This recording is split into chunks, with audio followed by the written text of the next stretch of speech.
That's it, we're live. Good evening. All set, everyone joining us from all over the world. So it's hello Peter, hello Liam, Malcolm, Jack. Good to see you all. Thanks for joining us. Let's wait for a few more people to log on and see how we're doing. We've got Mark joining us as well, Peter Leeson, Paul, Filmer, not letting me in this time. Why is that, Paul? Give it a go. Just re-click the link on Facebook now. There we go. Ciao, Danielle. How you doing? Ziki, how you doing? Good to see you guys. Well, not see you. Just good to have you popping up on this little window on my screen. Anno. Hello, mate. All right. Claire. My nephew's just joined in as well with a little insult for me. That's brilliant. Thanks, Jade. Good to hear from you too. Ken, Roy, Joe from the US. Excellent. Ozcan from Turkey. Oh, this is amazing, guys.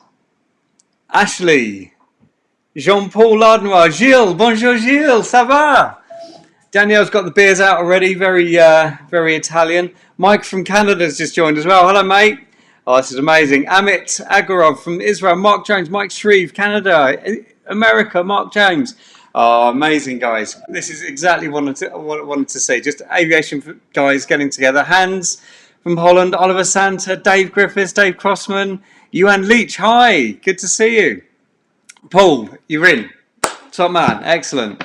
Rue and Paul Webb from Gosport. Dude, that's pretty close to Portsmouth. I hope you're actually a Saints fan, not a Pompey fan. Carl Brent. Paul Filmer, I'm late. Oh, I'm sorry about that, dude. I pushed go when it told me to. You're probably just early, like normal. Janari. Prost, my friend. Good to see you. Darren James. Peter Rioch. Hello, Peter. Good to see you, mate. Hope everything's going well in your job. I know it's been obviously pretty tough last few weeks. I hope you're looking forward to a bit of a shut off and enjoyment time this evening, like the rest of us. Case, you cheeky monkey. Hello, you old bugger. Yes, I know. Moni from Israel. Paul Webb. My daughter has also joined me. Amazing. That's pressure. Because, you know, if I get something wrong and she's part of this, then I'm going to get it in the neck all tomorrow. Jason. Cheers, had a pint of tribute. That's that Cornish beer, isn't it? That's amazing beer. Ian, Harry Bristow, good to see you, mate. Always got double beers on there. Russell Mason, Wayne Brown, Mike. So, Mike, you're on 12 noon in Canada. Not too early to drink. Absolutely not. You have my permission to have a little cheeky coffee. Maybe a coffee with an alcoholic beverage snuck in there. Andy Martin, Owen Howard, JP Simmons, switched to Sony. Very clever. So this RF4 behind me, obviously it was taken on a Canon, because if you look at it, you can tell the sharpness is exactly as it should be with a Canon. No, I'm only joking. I don't subscribe to all that. I'm as you know, full on Nikon, but every camera is amazing. So I've just deliberately made it out of focus so you can see more of me, right? Michael Overstreet, hello Victim, good to see you, my friend. Really good. Hope to see you again in person pretty soon. Jan Philip from Berlin. Mark has joined us without clothes, so thanks for that. James Brown, my brother-in-law, also enjoying the picture behind. The Anno's beer's tasting good, and JP Simmons as well. So, Polaroid Instamatic for Joe Copperman. I knew you were old school, too cool, retro dude. That's why. And Tim Beach has obviously, as always, got his beer on the go. Corey from the States. Hope I got that right this time, mate. Hello. And too many people in here to respect social distancing. Yeah, you're right there, Gilles. Good one. And ciao, Gio. Good to see you, my friend. Right, we're going to get going in a couple of seconds. So, James Manning, hello, mate. Good to see you as well.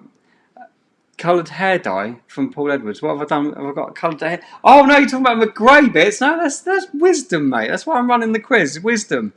Hello, Mark. Good, thanks for joining, mate. All right, so I'm going to switch off from those comments now for the moment. Jamie's just joined us as well. Now, last time we did something like this, Mr. Hunter won, as well as Tony Osborne. He also won a little mini quiz we ran as well. So, no pressure, but those two need to be coming top marks for tonight. So we'll see how we do. Oh, Vincent, that's nice of you, mate. Thank you. This is way better than my video calls with work. Well, that's awesome, and that's what it's all about, right? Just switching off, having a normal conversation, having a bit of AvGeek time, just relaxing, having a beer, connecting with everyone all over the world. We're that's what we're all about, right? And it's pretty insane out there at the moment. So I hope you're all keeping safe and all that sensible stuff, keeping safe, doing the social distancing. And yeah, I hope you and your loved ones are all good and all right.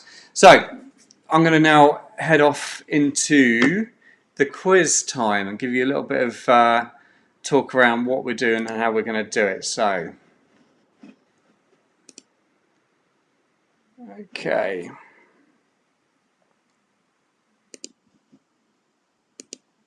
All right, I'm now down here. Magic.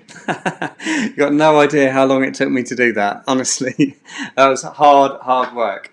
So, but part of the tech I've been doing over the last few days, trying to get all this sorted, ready for tonight, and obviously everything to do with COAP Online. And we've been doing bits and pieces, as you know, but we've also enjoyed doing the barbecue, the aviation barbecue, which is something I've been doing with Jamie Hunter in the last few days.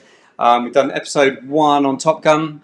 Episode 2 is about to come out actually on the Reds. I hope I haven't given anything away there, Jamie. Sorry about that if I have, but on the Red Arrows is due to come out any minute. And we recorded the 3rd episode today as well, so it's going great. It's really good, and it's a really nice way to be engaging with you guys, all of this.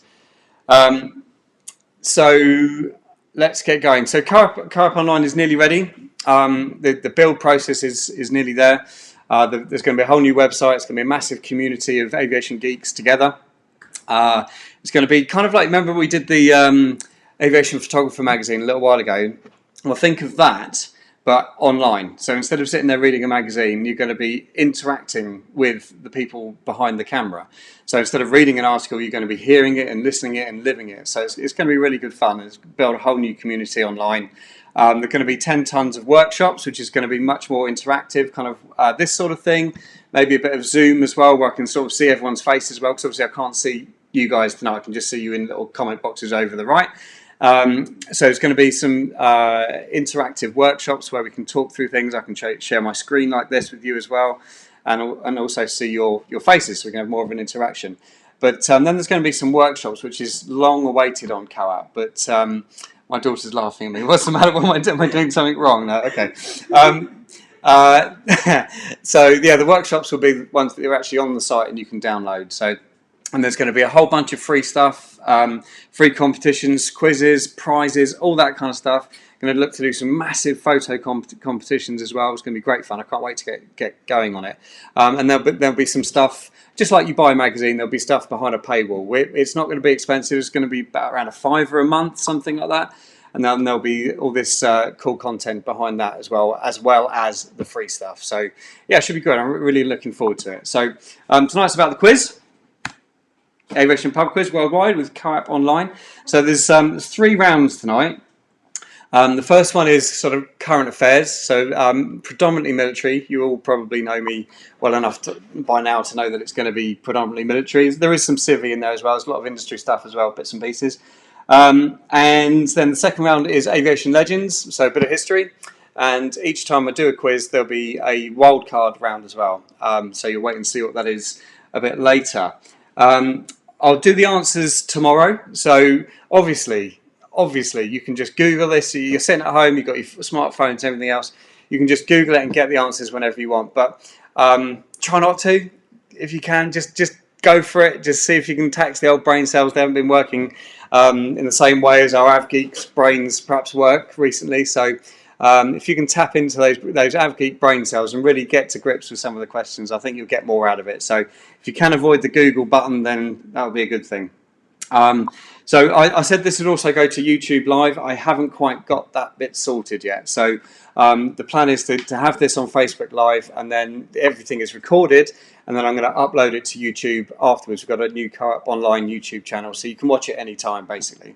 And as I say, tomorrow I will also then do the answers, and that will also be on YouTube as well. So you can just play back and look at it against yourself. So one really important thing is that the answers, you don't need to submit them. You're just playing against yourselves. This is just trying to get it right and getting used to it and joining in a bit of fun, really. But once COAP Online is up and ready, then we're gonna introduce like a leaderboard, and there'll be regular quizzes. You submit your answers, and yeah, there'll be a leaderboard with quiz prizes and everything else as well. And I think my daughter is probably going to be involved in running some of that as well. So she's practically now a COAP employee, which is really cool.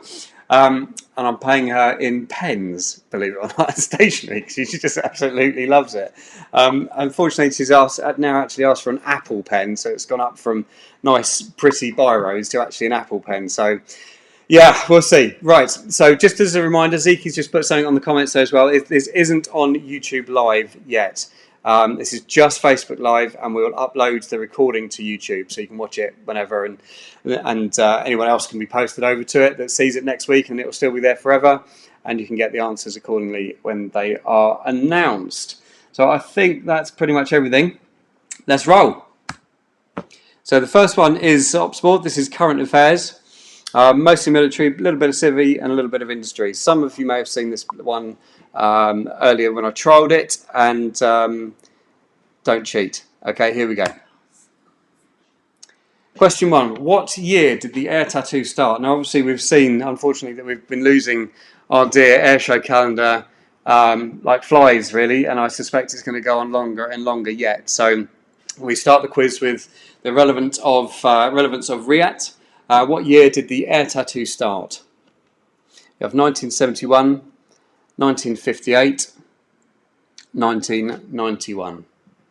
Excuse me. It is a pub quiz after all, right? Beautiful. And this is a Finnish Air Force pint glass. Okay. 5, 4, 3, 2, 1. Question 2. What is the full name of the parent charity of RIAT? And obviously, I noticed Peter Riot joined us earlier, so think of this as another interview for you. What is the full name of a parent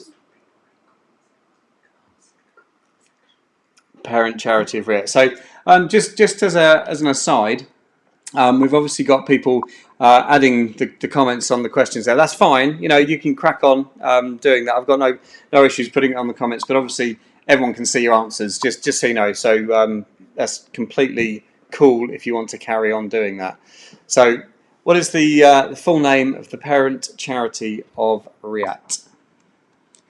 Question 3. There was another year that RIAT was cancelled. What was it? What was the year of the other RIAT cancellation? I'll come out the way. Where am I? There we go. 2011, 1997, or 2008? 2011, 97, or 2008? It was a pretty special show, if you remember, anyone that was there, or anyone that doesn't know. It was a mass fly past, which... yeah, it was a real shame that it all had to be closed, and I think it was maybe the F-22's debut in the UK as well. Certainly at RIAT, I think it was. So yeah, we didn't get to see that perform, unfortunately. And there was some really good stuff. I think there was the Brazilian Smoke Squadron there as well that year. And yeah, they did all the rehearsals and everything else, and then yeah, couldn't fly over the weekend, which was actually gorgeous. Real shame. Okay. Number 4. Sticking with the Fairford theme now. USAF B2 Spirits were on deployment to Fairford right before COVID struck. To which unit are they assigned? So it's really great to see Fairford becoming more and more used now as a deployment base for the USAF. And there's been some truly amazing photographs come out of it. You know, you got the U2s taxiing around with C-spans and senior trash, just incredible, all the mods that are on them, and then you get B2s dropping in as well. I think there was a couple of days where you could photograph B2s coming in and out of a mission as well as U2s flying, and there's literally nowhere else in the world you could do that, really. So that was pretty special to see that. So I didn't go, unfortunately. I wish I did, and probably had COVID not hit, I would definitely have done it by now, but...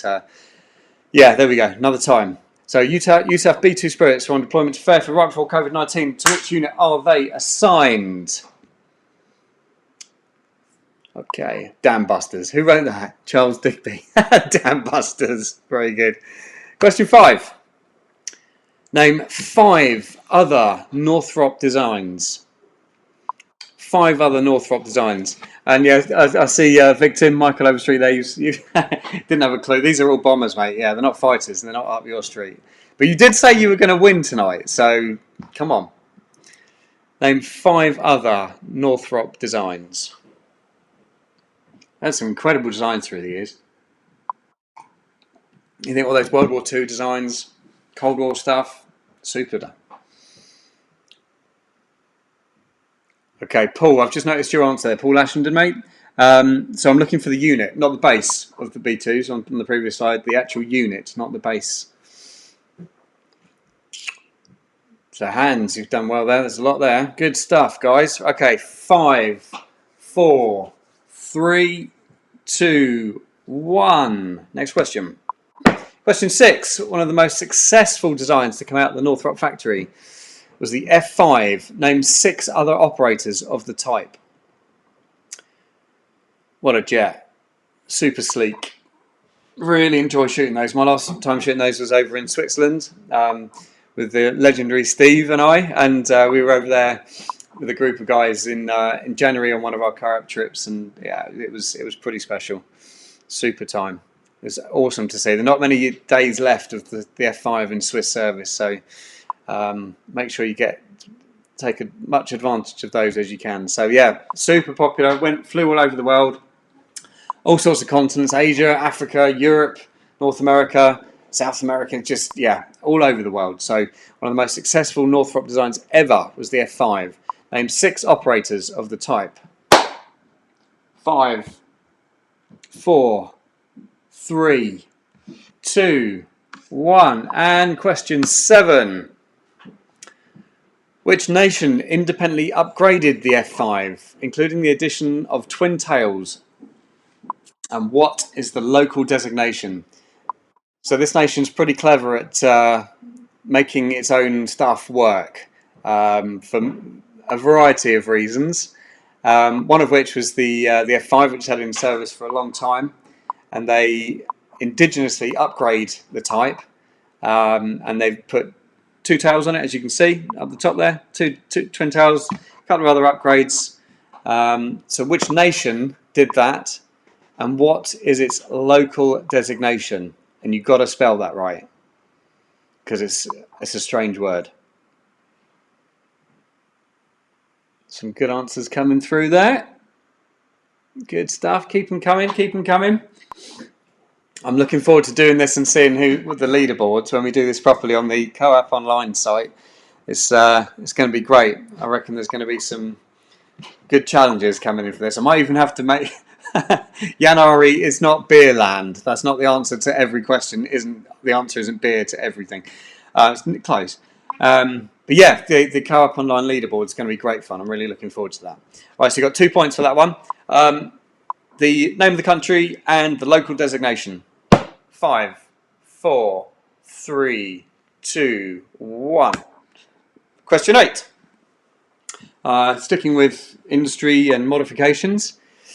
So Boeing announced recently, I think it was today or was it yesterday? We all know the days are moulding into one at the moment. I think it was today they announced it. I don't know, I can't remember. Either today or yesterday. First flight of a new fighter for a new operator of this type. What was the exact model? So not just the type. That's kind of obvious if you can see those pictures there, which are stills from the video of the first flight. You should be able to tell me what that is pretty easily, but I need the exact type and model and to which Air Force it's being delivered. So you got 1 point for that, for the type and model, and you got 1 point for the Air Force customer. And bizarrely, I don't know whether this is some weird manufacturer spiel or what, marketing speak, but they gave a name to that particular manoeuvre. So you can see that the jet is taken off pretty normal, and then he pulled up right at the end of the runway, and Boeing gave that manoeuvre a particular name, and that's well worth a bonus point if you can come up with that. I've never heard of that. I've never heard of it. I think it was a Boeing thing. So I'll be interested in the. I noticed there's a couple of fighter guys tuned into us, so I'll be interested to see if you've actually pulled that before, and whether you've actually called it this name before. But anyway, so 5, 4, 3. Michael, you're right, but they gave it a name. 2, 1. Next one. Sticking with Boeing, the 737 MAX has suffered serious trouble, and the situation has greatly damaged Boeing, as we all know.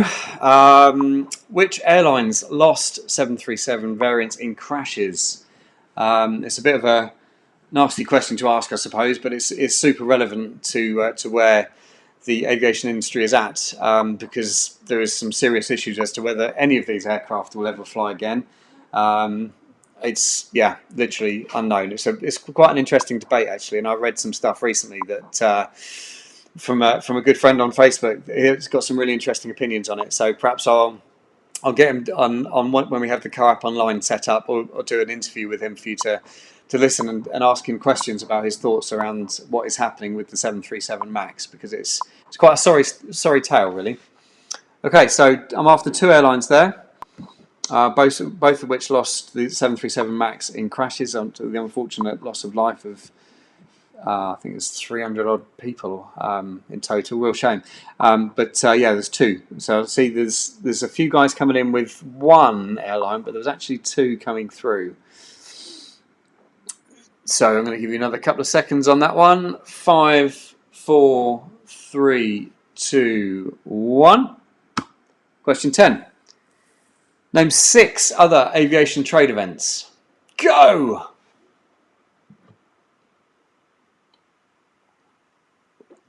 Six aviation trade events. Oh, that's the comments have gone quiet on that one. Are you all still there? 6 aviation trade events.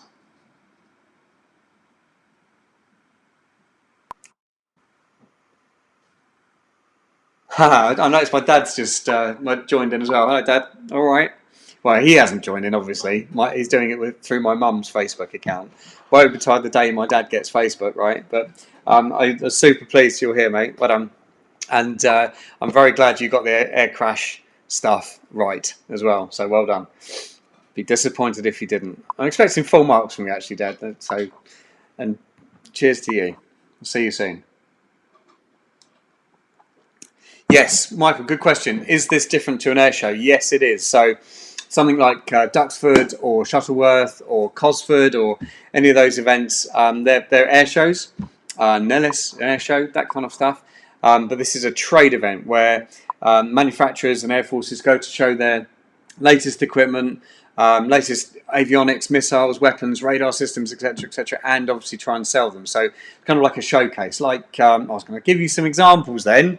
Nearly got me, but I won't. You've got to suss that one out yourself. So 6 aviation trade events. You are flying in with them. Loads coming through. Good stuff. I might give you a bonus point if you can tell me where that one was taken. Jürgen, Scramble Aviation Day. I'll give you that one, mate. Good to see you. Thanks for joining. I've got to come over to that Scramble Aviation Day, actually. That looks good fun. Is that the one with the MiG-21 in the building? It looked great. I look forward to having a beer with you there, perhaps. Good stuff. Good to see you, mate. Yeah, there's all good stuff. Oh, well done, Case. Exactly. Oh, my goodness. Exactly the shot and exactly where we were and what we were doing at the time. So, good stuff. Cheeky Tony Osborne, steady. I can be much cheekier than that, Tony Osborne, trust me. Okay, number 11. It's a huge event. It is the biggest. What is the initials EAA? What do the initials EAA, Purveyors of Oshkosh, stand for? What do the initials EAA, Purveyors of Oshkosh, stand for? And I believe that they're still trying to think about whether to hold this event or not, actually. So there is a possibility to go ahead. I really, really can't see it myself. Sorry if there's anyone from EAA or associated with it tuning in, but I know you're in a good position because it's quite a different type of event, isn't it? It's like a fly-in as such and everything, but oh my goodness. I mean, I think I read that you were going to be able to make the decision as late as May. which would be amazing. And if if the world changes that rapidly and everything else, then fantastic. But let's hope we can see some action soon, eh, guys? Mark, you are completely wrong. Okay. Yeah, there's a couple of questions. Tony, you just mentioned some people are seeing this a few seconds ahead of everyone. I just think that's just the internet, mate. I think the way is who's streaming where and who's picking it up where. So I'm very aware of that. That this is just an enjoyment. It's just for fun, right? It's just nice to be together and having a chat and switching off. So although the answers are coming up on the live feed, I'm pretty sure I can disable all of those, and this will just go out live. You can just be on your phones or whatever in the living room, and then it will be done properly with the leaderboard and scores and everything. But yeah, that's cool. But perhaps we can do, if anyone got any debrief points afterwards, then it's always a good thing, right? So question 11, what do the initials EAA stand for? And Jean-Paul, je suis désolé, French subtitles don't work. So my daughter reckons she's going to work go to university in Paris. So what I might get her to do is translate all of this in French just for you. Yeah, it's we'll see. Maybe we can do some different languages or something, or who knows? We can have like a French correspondent or a German correspondent or whatever. Let's see how it goes. Okay, 5, 4, 3, 2, 1. Question 12. Sticking on the civvy front now. Obviously, Oshkosh is huge in America. Massive amount of N-dash. In the civilian aircraft life, they're registered with N numbers. What prefix does China use? Obviously, I've picked on that country because that's kind of the reason. Well, is the reason we're all sat here doing this over a screen instead of sitting in a pub doing it together. So anyway, what prefix does China use? Anyone that's into their civvy stuff should find these pretty easy. I will be taxing you. I will absolutely be doing a hard, full-on civvy quiz for you. Loads coming through there. Oh, James Woodrow. Hello, mate. You made it. You said you wouldn't be able to make it, I think.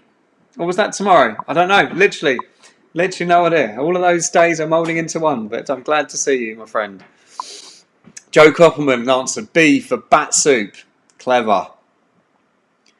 Scott Sullivan, COVID. No. Cheeky stuff. Right. 5, 4, 3, 2, 1. Next question. Was the same question again, slightly, but obviously the next country to be hit so bad was Italy. So what is the civilian prefix for Italy? And what is the name of the national carrier? And you've got to spell it right. And that's worth 2 points. What is the name of the national carrier and the civilian prefix of Italy?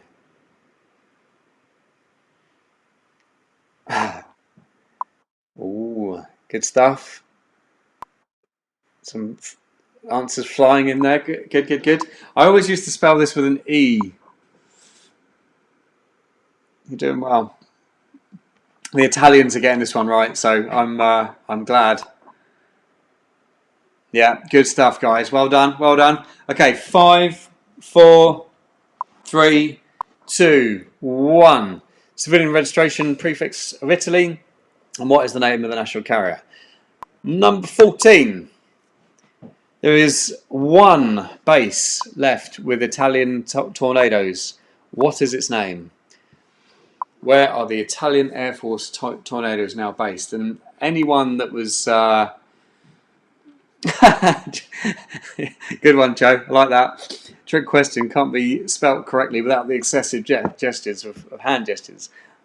Anyway, so the tornadoes, they're based in Italy at one base has got them left, and this particular jet was at RIA a couple of years back, and it was torrential rain. The weather was so bad, and this guy, I don't know how he did it, but he got airborne. It was incredible. I think probably the only one to get airborne for certainly the first 3/4 of the show.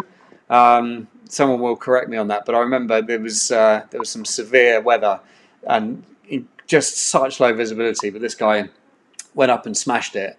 It was all the more impressive for doing so as well. So.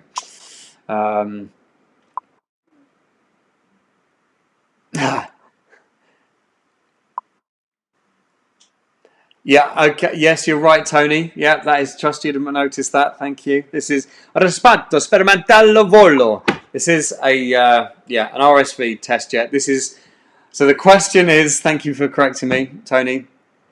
The question is not the RSV. Okay, that's a test unit based at Pratica della Mare. This is the frontline Italian Air Force. What is the base that they are at?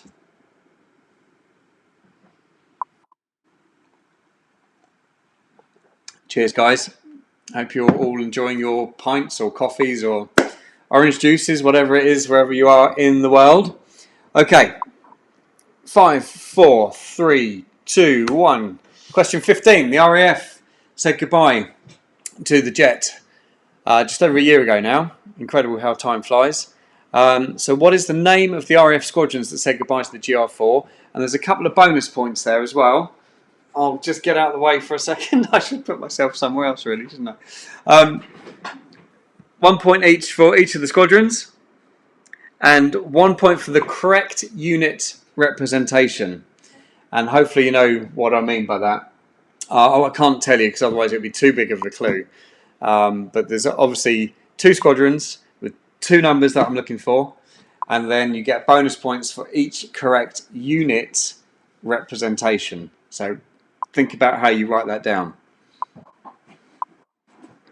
Coming through there, coming through. Oh, Alan Vernon, cheeky. Chinese food farm.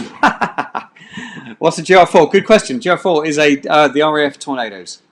So the RAF Tornado fleet, we said goodbye to them in an amazing few months in sort of January to March was the main sort of farewell.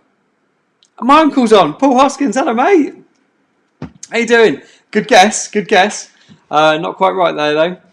One of the most famous ones. That unit's actually now an F-35 unit. So time moves on, which I'm sure you're really happy about. Knowing you. Good stuff. All right, nearly there. Yep. Some good guesses coming through. You're getting the idea on the correct unit representation, but I haven't seen many correct answers on that. So that's one to work. Yep, do your homework on. But again, no cheating. Okay, 5, 4, 3, 2, 1. Question 16 on the Tonka theme. So, what is the manufacturer and designation of the GR4's engines? Always a favourite. That gorgeous blue rim around the edge, especially when it first starts to light and you see the flickers, and then pushing it forward was always a special sight. And I think any jet with 2 burners like that is a good thing to see. And the Tornado was very special and much missed.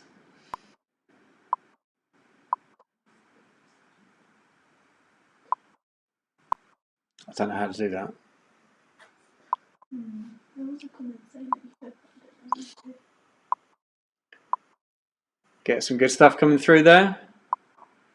Yeah. Not quite David Crossman, almost there. Answers coming thick and fast, love it. Okay, so 5 seconds on that. What's the manufacturer and designation of the GR4's engines? 5, 4, 3, 2, 1. Question 17. Moving on to the F-35, the GR4's replacement. Which exercise did the RAF recently send its F-35 Lightnings to for the first time? Which exercise did the RAF recently send its F-35 Lightnings to for the first time?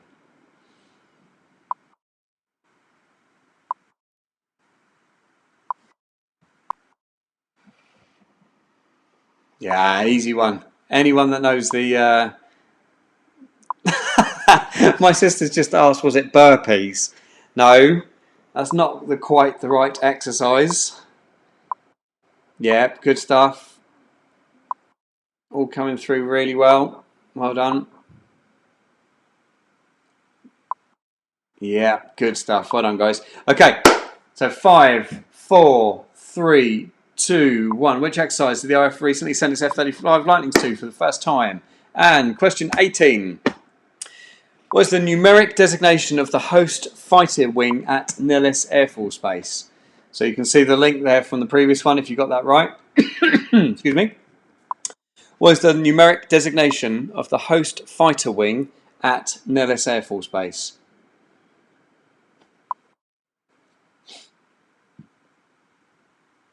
No, it's coming through. Yeah, but Alan Kenny, you're not wrong, because that is the correct answer if I ask what squadron that jet is from. But we're talking the actual fighter wing, so which is the this is 64th Aggressor Squadron F-16, which is part of the something fighter wing, which also hosts the exercise to which the RAF sent its lightnings to. So it's all flowing. That's it. You're there. You're there. Good stuff, flowing through. Oh, Kev, hello, mate. Good to see you. Might spark you back into some aviation stuff, eh? We'll see. Excellent. Okay, 5, 4, 3, 2, 1. Question 18 has gone. Question 19, keeping with the NELLIS theme. I know this isn't current affairs, but it was just in the flow. And who doesn't need a Phantom question, right? NELLIS was home to the last operational F4 Phantoms. What was the squadron and which model F4 did it fly? So I'm not talking QFs. I'm not talking the drones here. I'm talking the last operational US Air Force F4s. They were at NELLIS, so I'm looking for 2 points. One for the squadron and one for the model of the F4 that they flew. Go!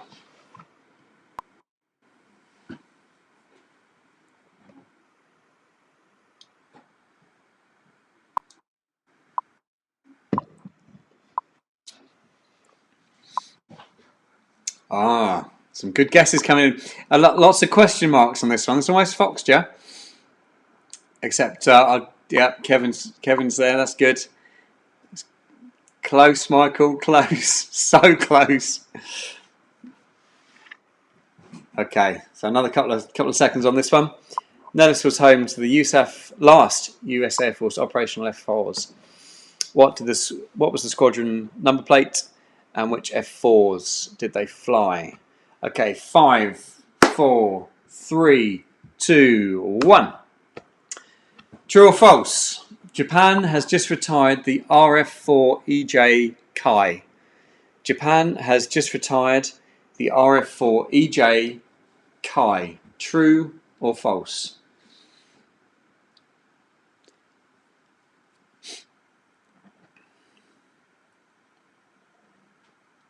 These gorgeous jets obviously finished their operational life fairly recently. It's awesome, amazing show in December at Hiokuri. It was absolutely fantastic. It really was a special occasion.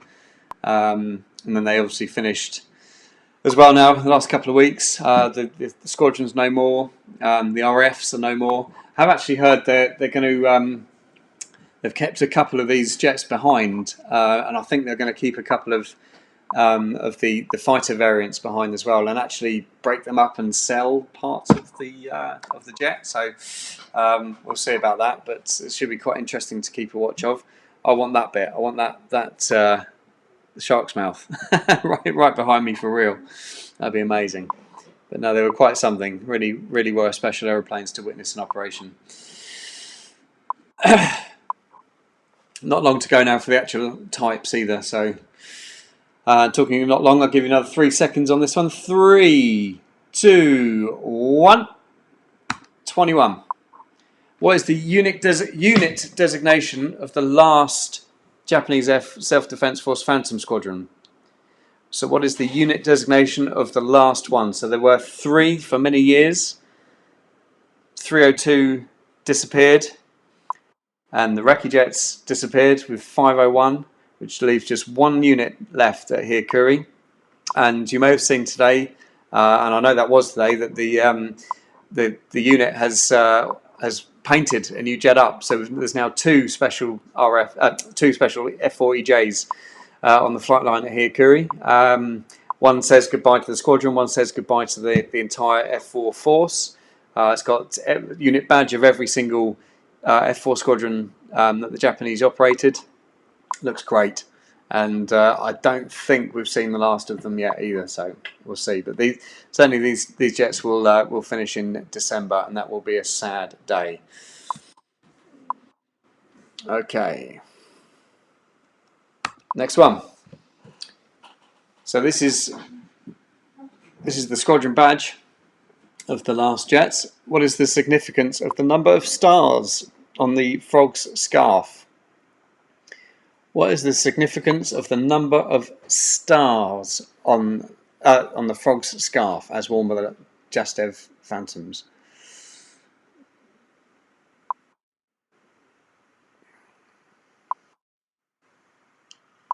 It is such a shame, David Crossman. You're right.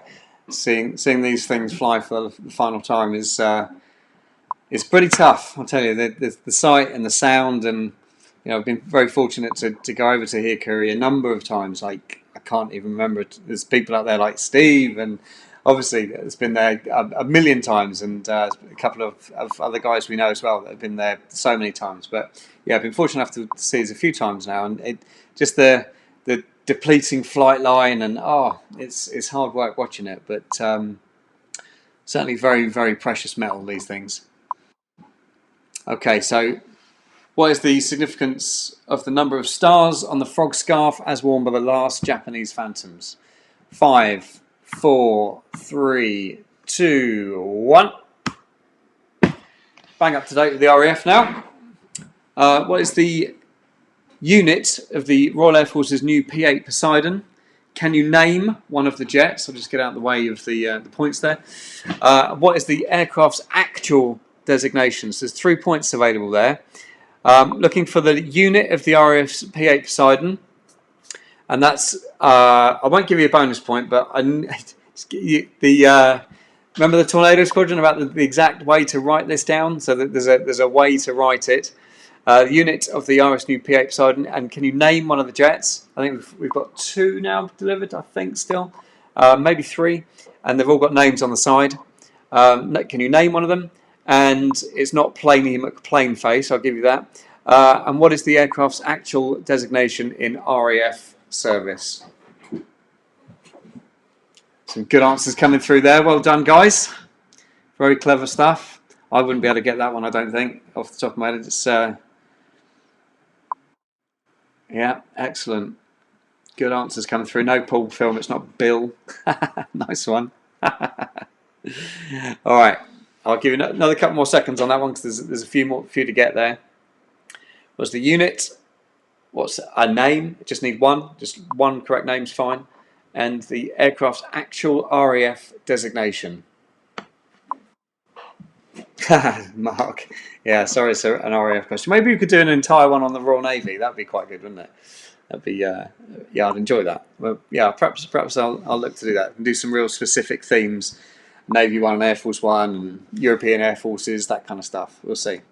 All right, 5, 4, 3, 2, 1, 24. Also on the 737. No, scrap that. It's nothing to do with 737s. Civi stuff confuses me. Which European airline released a new livery in the last fortnight? Which European airline released a new livery in the last fortnight? It wasn't particularly overwhelming, I have to say. They never are, really, are they? But yeah, it was okay. At least it wasn't all white, which is something these days. But it wasn't overwhelming. One thing I particularly love, as you know, I'm not massively into civil. I do love it. I love the industry, especially. I've spent many years in the industry, so do have an active following in the commercial airline industry. But one thing I particularly like as a photographer is those retro jets. Oh my days, they're gorgeous, absolutely gorgeous. Whichever airline does them, they always look utterly stunning. So yeah, that's, as a photographer, that's what I really look for. Okay. Duncan Monk, that's particularly unfair. Civies, who cares? Not having that. Are there any airlines left? Yeah, sad times, boys, sad times. Let's hope they'll pull through, eh? Okay, 5, 4, 3, 2, 1. Question 25. At the start of COVID, what was the first airline to announce staff cuts? The very first airline to announce that they realised what was happening very early on, and made some pretty drastic cuts almost straight away. So way ahead of any of the others, actually, has to be said. So which one was it? It's not the airline shown here, I have to say, because I couldn't find much of a generic image. But I'll give you that as a clue. It's not that airline. This picture is not a clue to the answer. So lots of different answers coming in through there. Virgin, Delta, Lufthansa, KLM, Cathay, TUI, all wrong. All wrong. EasyJet, no. Flybe. Amazing. Got you on that one, boys. Okay, another 5 seconds then. 5, 4, 3, 2, 1. 26. Which airline brand owner was slated for not helping out the airline staff at the start of COVID and continues to get some grief? That should be pretty easy. I personally, I don't know whether I should say or not, but personally I thought it was a bit unfair.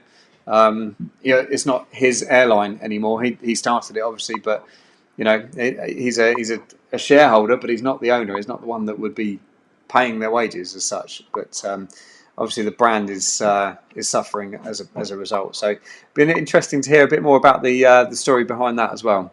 I'm sure there's guys out there that know far more about it than I do. So, okay, which airline brand owner was slated for not helping out the airline staff? 5, 4, 3. Beardy Stuart Norris. 2, 1. 27. Which European airline retired its Boeing 747 fleet at the end of March? Which European airline retired its Boeing 747 fleet at the end of March? And that was sad. They're gorgeous, those aeroplanes, and I'd wish I'd gone over to shoot them. It's it's always the way, isn't it? You wish you'd seen this, wish you'd done that, and you always think, oh well, yeah, one day I'll go and do that. But I had particularly wanted to go and shoot these at their home base. That's not even the right terminology, is it? At their hub, their airport. But I never obviously did that. I think they've still got some cargo ones, so there's a good chance we could still do that maybe. But yeah, there's certainly the Queen of the Skies days are numbered. 5, 4, 3, 2, 1. 28. Name the 4 types of livery that the British Airways Boeing 747s were operated in pre-COVID. So I'm after the 3 paint jobs and the current livery. So if you went to Heathrow on any given day pre-COVID, you'd be able to see, hopefully, not all the time, but often you'd be able to see all the different liveries in operation if you were clever enough and track the movements of the jets. And they were gorgeous, really, really special. And I think there's at least 2, maybe 3 now parked up at Bournemouth. I don't think they're quite gone and retired yet as such, but they're certainly well on the way to being that way. I can see that happening. Again, there'll be more people out there that are far more in touch and cleverer than I am that will know the facts on that. But certainly they've been parked up at Bournemouth, and the future is unquestionably in doubt, which would be a real shame.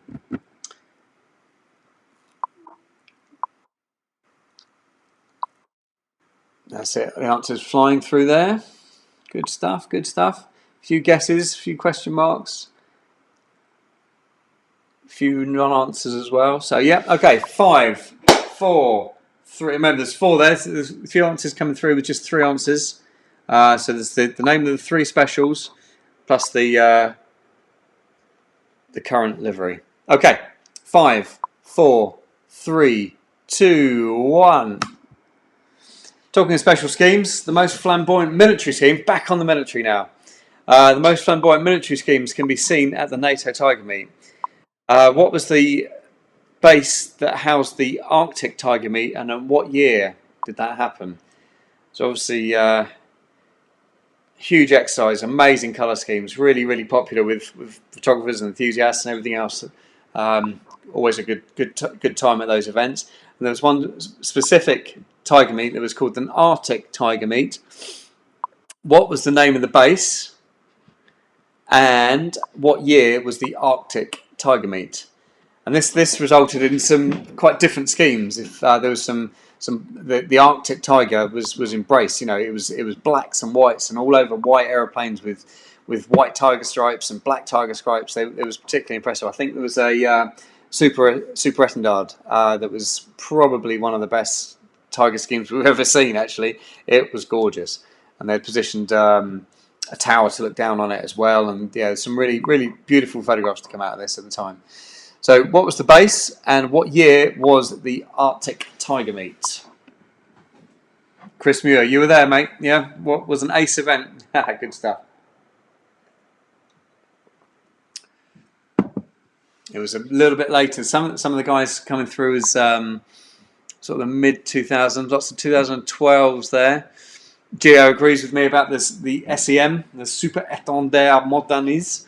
The Super Étendard, without the accent. My daughter's cringing. It was gorgeous, absolutely stunning.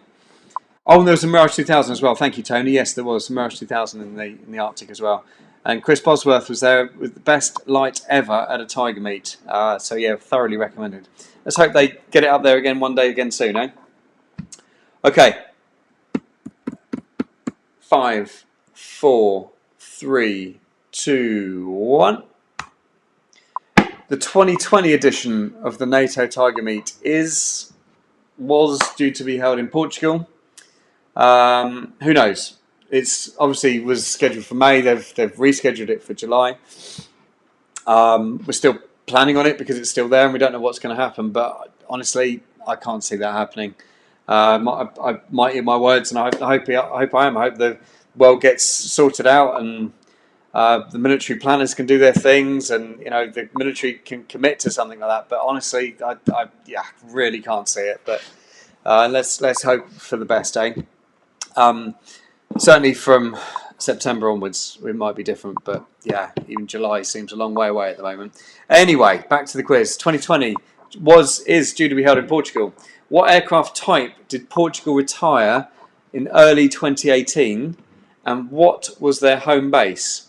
2 points. So Portuguese Air Force retired a type in early 2018, and from which base were they operated from?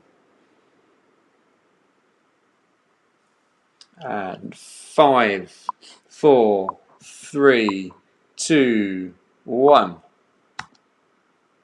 All right. That was the first round. Well done, guys. Michael Overstreet, T38. Yeah. No, just you to think of that one. So next one is round 2. This is Knights of Old. See what I did there? Knights of Old with this chap. Knights of Old. Clever stuff, eh? So all goes on up there. Okay, Knights of Old. And this is the more historic stuff. Starts way back, and we'll just be picking out sort of historic moments or legendary aircraft types or specific dates in time. And yeah, so round 1 will always be the current stuff like that, mix of military, mix of civil. Round 2 would always be, again, a mix, but it would be much more concentrated on classic stuff. And round 3 is the bonus. Okay, here we go. What's the full name and rank of the first pilot to successfully complete manual flight in the UK? The full name and rank of the first person to complete manned flight in the UK. And my father, obviously, I don't even need to say really. You better be getting this one right. Tony Osborne. Oh, I'm surprised at that one, mate. Need to be getting this one. You're the current leading champion. You need to be getting this one right. What was the full name and rank of the first guy in the photo? I named my dog after him. Yeah, that's obviously born and raised in Farnborough. Now live in Aldershot in Hampshire, but on the under the flight path of Farnborough. So I named my dog after this dude. What was the full name and rank of the first pilot to successfully complete manned flight in the UK? Alan Vernon. It was not Lord Flashard. Woof! Anyway, question 2. What month and year was the RAFAT, the Red Arrows, formed? A couple of bonus points there. 1 point for the year and the date. And a second bonus point for the location of their first display. Tony Osborne, that is blasphemy. On the previous question, he's written, it's at an airfield that didn't matter. You can't say that. You can't say that. So back onto the Reds. What was the month and year that the Red Arrows were formed? 1 point for the year, 1 point for the month, and bonus point, another bonus point, feeling super generous. What was the location of their first display? That is tough. I would not have got that one. I'd have probably gone with yours, Colin, actually. Biggin, I'd have probably gone with that one. Maybe yours too, Scott, at Farnborough. That's a good guess. Lee Matthews, how do I not know this? You're going to be shot in the morning. You know it.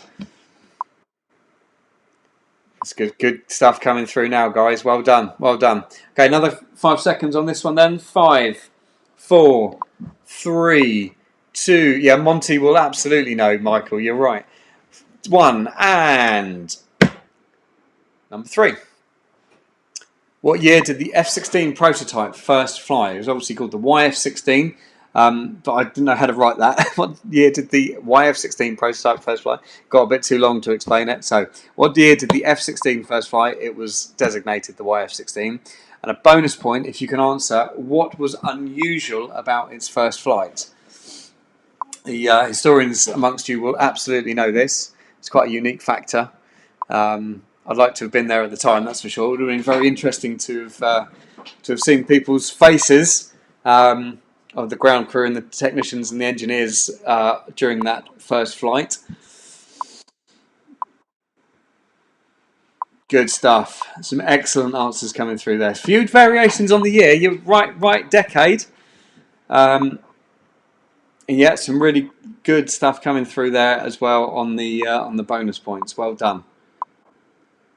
Ooh, the Tamiya kit was brilliant. I see. Good stuff. Yeah, no, yeah, it took off. Yeah, that was unusual. You have to wait for the answer tomorrow. Okay, 3, 2, 1. What was the code name given by the Allied forces to the Battle of Normandy in June 44? Obviously, a massive celebration last year. Incredible 75th celebration.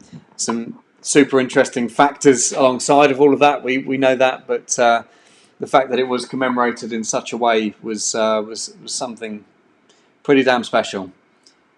And there was some, yeah, like I say, some real issues alongside it as well. But man, it was quite an incredible spectacle, and to see the guys from that Normandy, reliving it all and getting in those C-47s and redoing the jumps and that. I mean, that is amazing. Goodness me, and what a shame. Oh my goodness, can you imagine if that fell this year, and that something of that magnitude couldn't have been commemorated? Oh, that doesn't bear thinking about. Gosh, I hadn't thought of that. Okay. Some awesome answers coming through there. Okay. 5, 4, 3, 2, 1. Question 5. May 58, the F-104 broke the absolute world speed record. To the nearest 1,000 feet, what height did it reach?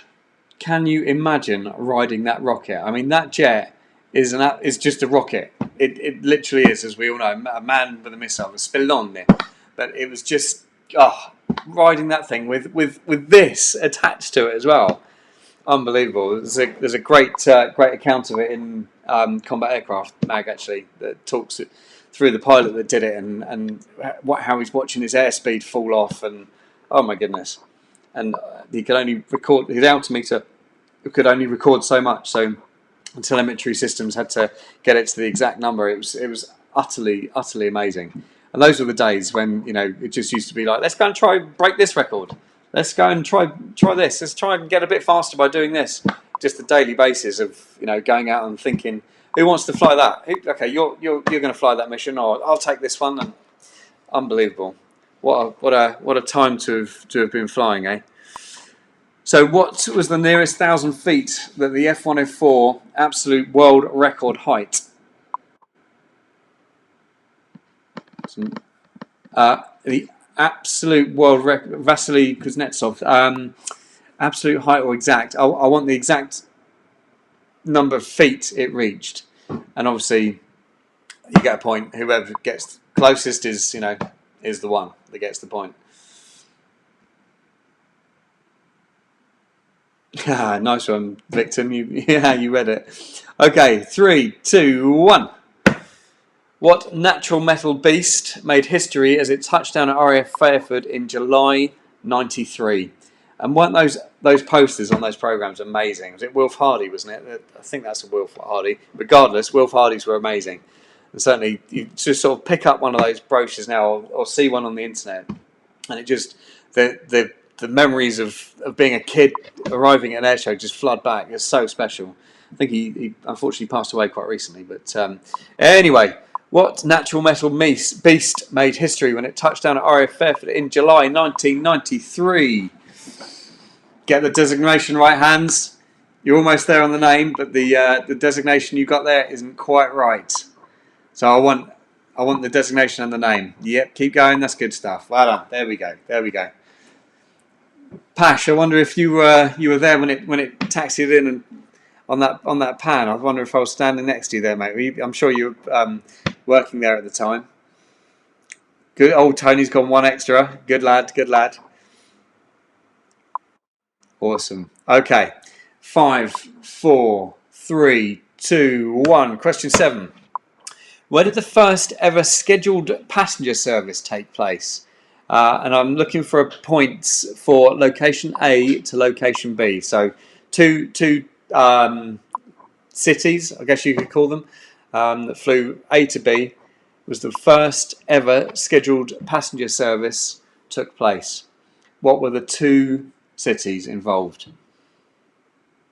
Scott, on the previous, there's the t-shirt I'm wearing, gave it away a little bit. Scott's picked that up because obviously he did these t-shirts, the Flying Graphics jobs. Tim, I'd have gone with that as well. I have to say, I'd have absolutely have thought that kind of route would have been the first, but it wasn't.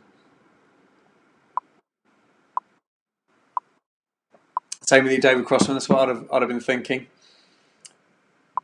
Oh, Jason, Southampton to Madrid. Yeah, there was some really early stuff going out of Southampton, wasn't there? All right, so another 5 seconds on that one. 5, 4, 3, 2, 1. Question 8. Name these airlines. Point for each. 1, 2, 3, 4. I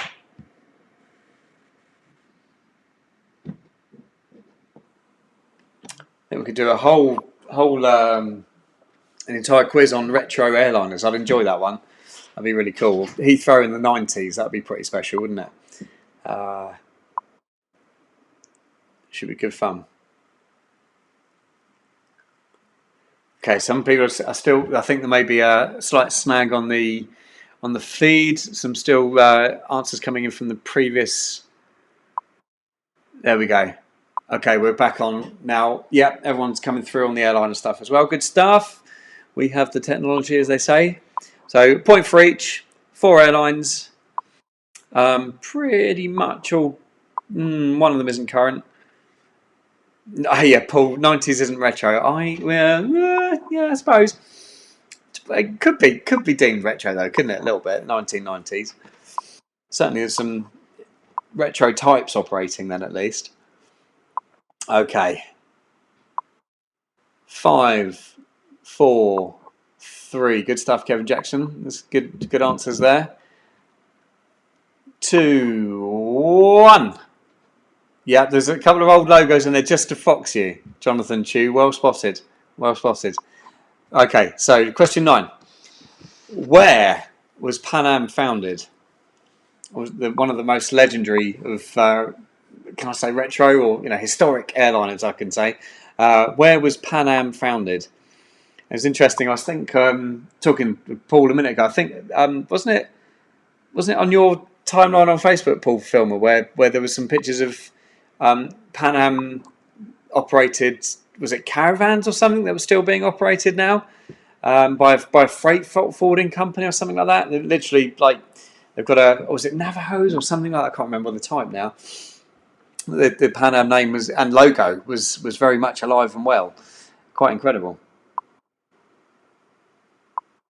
Awesome. Yeah, some good answers coming through there.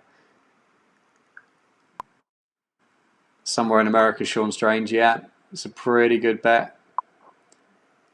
I'd absolutely love to have seen these early Pan Am aircraft operating in this location. It would have been gorgeous. Imagine that. Absolutely stunning. Okay, enough waffle. 5, 4, 3, 2, 1. Number 10. The de Havilland Comet was the first jet-powered airliner to fly. What was the second? Comet was the first jet-powered airliner to fly. What was the second? Obviously, we know that the tragic tale of the Comet with the square windows. And I recently took my kids to the museum, actually, at the Havilland Museum near Gatwick, near Heathrow. And it was awesome, really good place. And for my grandfather's 100th birthday. And I was able to see the square windows that obviously caused the fatigue and all of that stuff, and why we now sit in round windows. So the Comet was the first jet-powered airline to fly. What was the second? All sorts of answers coming through there. Wow. Pertu's online. Hello, mate. Good to see you. I'm expecting a high score from you, young man. Young man. Do you like that? Stephen's given me about 20 different answers. Good stuff. That's excellent. Okay. Well done. Right. Round 3 is the wild card round. So this will change every time. So like I said, first lot will be current affairs. Second lot will be aviation legends, mix of civil and military, and stuff that are really important things that, regardless of your genre preference, you know, it's good to know the facts of things like the Pan Am stuff and which was the second airliner to fly, all that kind of thing. If you, I know we're mostly military, but there's still a nice little educational thing for you as well. So, but round 3 will change every time, and this one is Top Gun. Had to be. Absolutely had to be. So here we go. So this is not so much on the new film. Yeah, obviously gutted that we're having to wait a little bit longer to see it. I personally think it's going to be awesome. Yes, there's going to be some stuff in it that's going to be a bit naff. And you probably, if you haven't heard us already talking on the Aviation Barbecue, then check that out on YouTube. Talk about what the real Top Gun's like and everything else. But it is actually been released now on my son's birthday in December. So I cannot wait for this. It's going to be amazing for our household at least. Anyway, on with the go. Let's go. So which legendary aviation photographer shot the stills for the 1986 movie? And I haven't really done him very good justice on choosing that shot because it was hard to find a high enough res for it. But anyway, which legendary aviation photographer shot the stills for the 1986 movie? Steve. Kelly McGuinness. I don't remember her being a photographer, mate. CJ Heatley. Good answer. Well done. Peter Cooper from my uncle. Yeah. Keep going. Katsu. Good answer there. Jamie's not quite that old, Andy Abbott. He may look it, but not quite. Keep going. Keep going. Yeah, CJ's right up there. I'll give you another little clue on the answer. So CJ was involved. CJ Heatley was involved. But he was obviously a serving Tomcat pilot. So I'm talking, you know, just a guy like we all are, you know, a civilian aviation photographer that was involved with the movie production company. He was a legend. And actually, a lot of the guys that you're mentioning there in your feed actually were inspired by this guy to take up aviation photography in the first place. So, you know, he is an absolute legend. And bear in mind, obviously, it's 1986 as well, so it's a long time ago. So which normal aviation photographer? He was guys like you and I, not in the military, shot the stills for the 1986 movie. That's it's got you looking.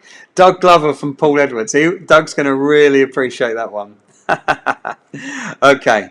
5, 4, 3, 2, 1. Alrighty. Classic song. Who sang Take My Breath Away? And a bonus point for sales of the soundtrack, number of sales of the soundtrack album to the nearest million. And I've actually trying to get my daughter to to do a version of this on the piano and kind of sing it in her own way. She's amazing.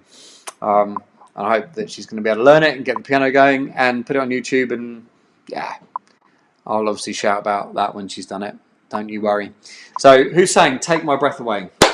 And bonus point for the sales of the soundtrack to the nearest million. Everyone's getting this right. Good stuff. Get those. Okay, the answer to who's saying is pretty easy. I'd expect you to have that, but give me some of those numbers of those album sales. It's a bit higher than you're coming through at the moment. There's a bit more realistic guesses coming through. Peter Leeson, I'm loving the fact you've gone for an exact number. That's quite impressive. Got some interesting answers coming through. I'm not sure I understand your answer there, Joe. All right, question, 5, 4, 3, 2, 1. Next question. What is the correct unit designation of the US Navy's real Top Gun? What is the correct unit designation of the US Navy's real Top Gun? I can give you a clue on this one. So it's an acronym, as you'd expect with the US military. They love it. And I'm looking for the acronym or the name. You know, it's not a bonus point if you actually get the full name written out, but that's what I'm really looking for on this one.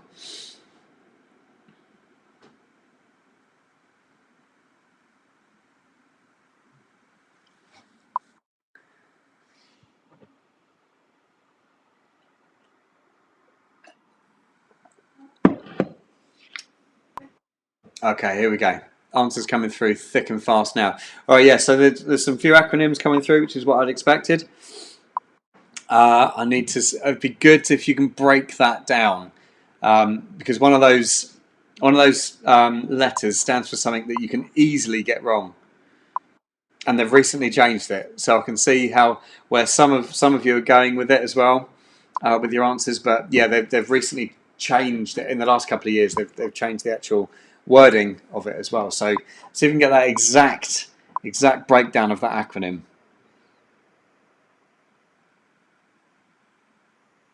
Oh, it's stumping you a little on that one, lads and lasses. Good stuff. Okay, 5, 4, 3, 2, 1. Question 4. Complete the quote. You stink. Fill in the blank.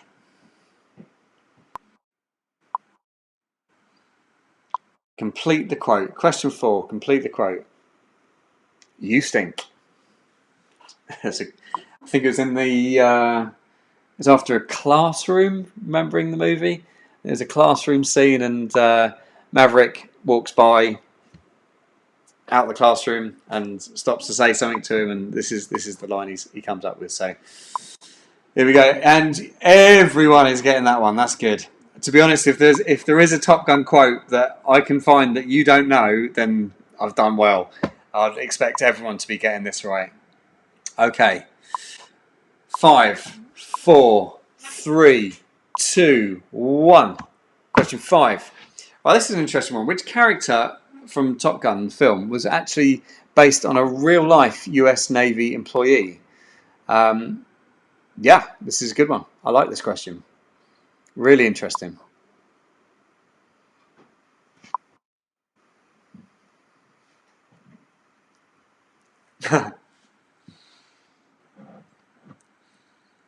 Some funny answers coming through, guys. Well done. Another cheers to you all. Thanks for joining. So, which character is based on a real-life US Navy employee? Kind of US Navy, Department of Defense, that kind of... Without giving too much away. I probably have. Never mind. Okay, 5, 4, 3, 2, 1. Another quote. Again, you've got to get these, guys. You've got to get it. So, Goose, in the dogfight. Watch the Mav. Watch the Mav. Etc. And it's something, I don't know about you guys, maybe it's just me, but I certainly find myself using Top Gun quotes in everyday life. So if I'm ever, I don't know, out with the wife and she's driving or whatever, and There's a car that comes by close, or she nearly hits a roundabout or something. Whatever. Sorry, darling. What's the Mav is normally the first thing that comes out of my mouth, which is quite restrained, really, isn't it? But anyway, well, the next one to drive in our household is going to be my daughter, so that's going to be good fun. Oh, loads of stuff coming through on that one. Loads of different answers. A few correct ones in there. There is some correct ones. Yeah, true, Matt Haskell. It could also be that as well. And Tony, factually as ever, watched the F-14A's temperamental, dodgy engine, which, as we know, was the flat spin, made it irrecoverable. So, yes, technically you're right, Tony, but absolutely no bonus points for that one, dude. Alrighty. 5, 4, 3, 2, 1. Question 7. At which US Navy air station was Top Gun based in 1986? And at which station is it now located, with a bonus point if you can tell me the year of the move? So I'll give you a point for each station, where it was in when the filming began in 86, or when the film came out in 86, where it is now, and the year of the move. So there's 3 points on this one. That's a lot. So I'm going to give you, say, 10 seconds on this one.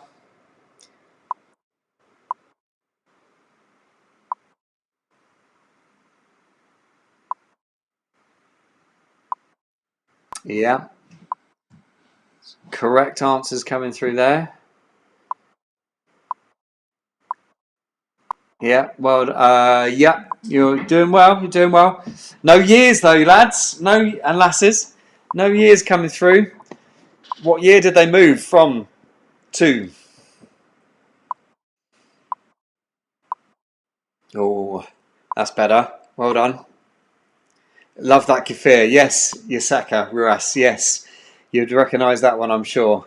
It says "Love that kefir," which is the ATAC aggressor jet in the foreground of the ramp, which is taken from the tower at the location where Top Gun is based now. Okay, 5, 4, 3, 2, 1. Question 8. You'll be flying a cargo plane full of outer. Fill the blanks, boys and girls.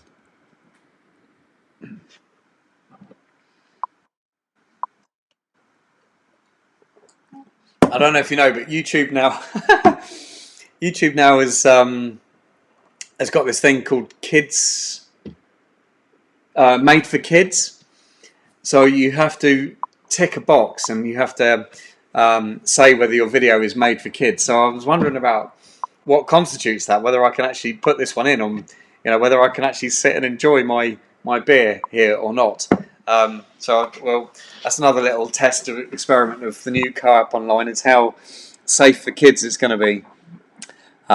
Maybe we can do some some quizzes that aren't and quizzes that are. I don't know. Let's just see how we go. So everyone should get this. Gio, no, that's wrong. Doing well. Tom Comba, no. Oh, right. Okay, this one's getting out of hand. The beer's been flying a little bit too much, obviously, on this one. Let's go to the next one. Number 9. The original Top Gun bar still exists. Where is it? The original Top Gun bar still exists. Where is it?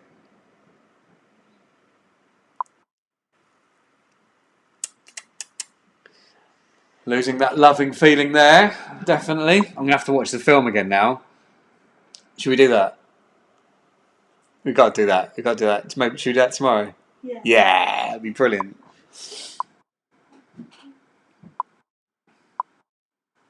Keep going. Yes, here we go. On a base. Good answer, Jason. Good answer. There's some pretty amazing O clubs out there, that's for sure. But this one wasn't. This was in a particular part of a US city.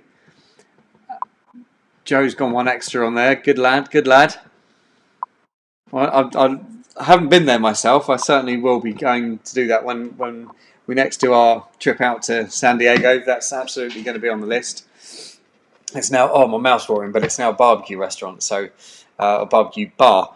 So I'll absolutely be making sure we visit that. There's also a new one out in Colorado. There's a brand new Top Gun bar. New, I can't remember what it's called. Is it a taco restaurant or something like that? Can't think, but there's a brand new Top Gun restaurant just opened up in Colorado. This sounds amazing. Okay, 5, 4, 3, 2, 1. To whom do these helmets belong to? A and B. Point for each, obviously. One on the left, one on the right. A and B. Who owned those helmets? And you can buy those as well, separately now. Must be pretty cool. Interesting, Matt Haskell. Kelly's house is still there too. It's moved along the street. Interesting, interesting. Good guesses there, boys and girls. Excellent. Okay, 5, 4, 3, 2, 1. Question 11. To the nearest minute, how long is the film? To the nearest minute, how long is the film Top Gun? David Crossman, Rich and Steve, they weren't our helmets, dude. Okay, 5, 4, 3, 2, 1. And just waiting for some answers to come through there, just so I know you've seen it. And still on the last one? Yeah, okay, they're coming through now. That's good. Okay, another 5 seconds then. 5, 4, 3, 2, 1. And question 12. What is the name of the US Navy report written after the Vietnam War and containing the lessons learned from the dogfighting in that conflict, which led to the formation of Top Gun? And that's the longest question that is on the entire quiz. It is also the last question, but it's a really, really important part of why Top Gun exists. So lessons learned from the Vietnam War because of the dogfighting and how they were getting some pretty poor kill ratios. So there was a report written by the US Navy that contained all of those lessons learned from the dogfighting, and that report is still in existence today and led to the formation of Top Gun. What was the name of that report? It's a big one. Good bit of history, that one.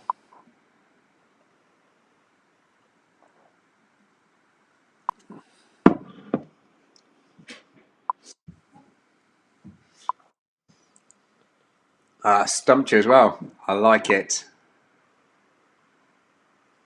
Good stuff. Tony Osborne again. Why didn't we just put a gun in the Phantom? Yeah. Okay. It's really got you, that one. Excellent. Glad to hear it. All right. Last few seconds of this question and therefore of the quiz. 5, 4, 3, 2, 1. Okay, that's it, guys. That's the end of it, and I really do hope you join us for the genesis of COAP Online. It's going to be great fun. I really, really do believe that. It's hard work, it's nerve-wracking, it's tricky, but exciting, and I really do look forward to the journey ahead as we bring all of what COAP was, that we know and love, all of the community stuff and the connection and the experiencing and the tutorials and the workshops, all that great stuff, and just the passion for aviation, that we can bring it together in COAP Online and make it something that's worthwhile to you guys as well. And obviously COAP itself isn't going anywhere. We're doing this alongside of the planning for COAP of tomorrow, and we'll be continuing to monitor the situation and seeing how and when we can start travelling again, and we greatly look forward to doing so. So that's it for tonight.